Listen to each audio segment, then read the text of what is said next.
The same time as the Martian winter reached for its depth in January the 1st, 2014, the weather was milder than it might have been.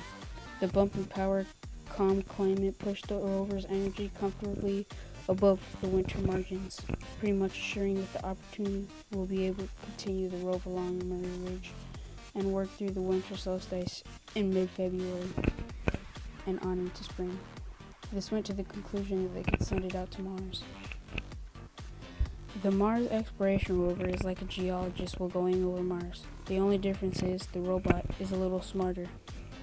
This rover is like a living creature. It has to keep itself alive and capable of doing a mission. Harsh beyond belief, winter on Mars may be life-threatening, even for robots. Exploration must endure constant, sometimes radical fluctuations in daily temperature. Not to mention survive temperatures as low as 100 degrees freezing, all of which is really tough on their metal parts.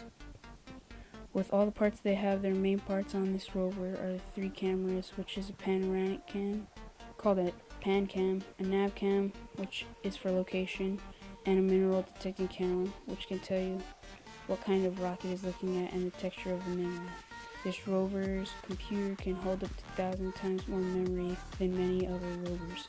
This rover will also travel a kilometer per day, which is 3/4 of a mile.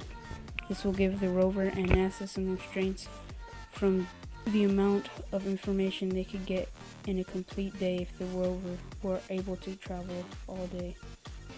They have added attachments to the rover made for restraint by replacing a magnet at the lower bottom part of the rover. This attachment can analyze the composition of magnetic minerals in airborne dust and rocks.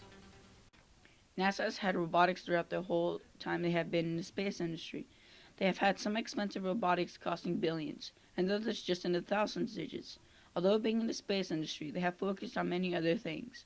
What we're focusing on today is the Mars Rover 2020. This is a robot planned to be launched on July 31st of the year 2020.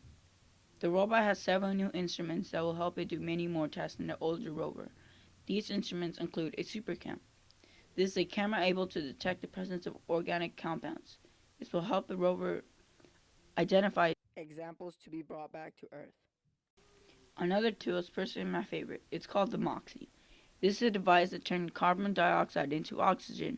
The reason for this device is that it will use the oxygen to bring fuel to bring rover back from his journey. Rover has had many instruments that will help it do tests, from identifying rocks to an X-ray camera that has high resolution. Although I didn't get to explain all of them, you have an idea of what the mission will be about. Unfortunately, this video has come to an end. To learn more, you can go to the Rover 2020 website. Thank you for watching. The idea for the Ulysses spacecraft was first mentioned in 1959.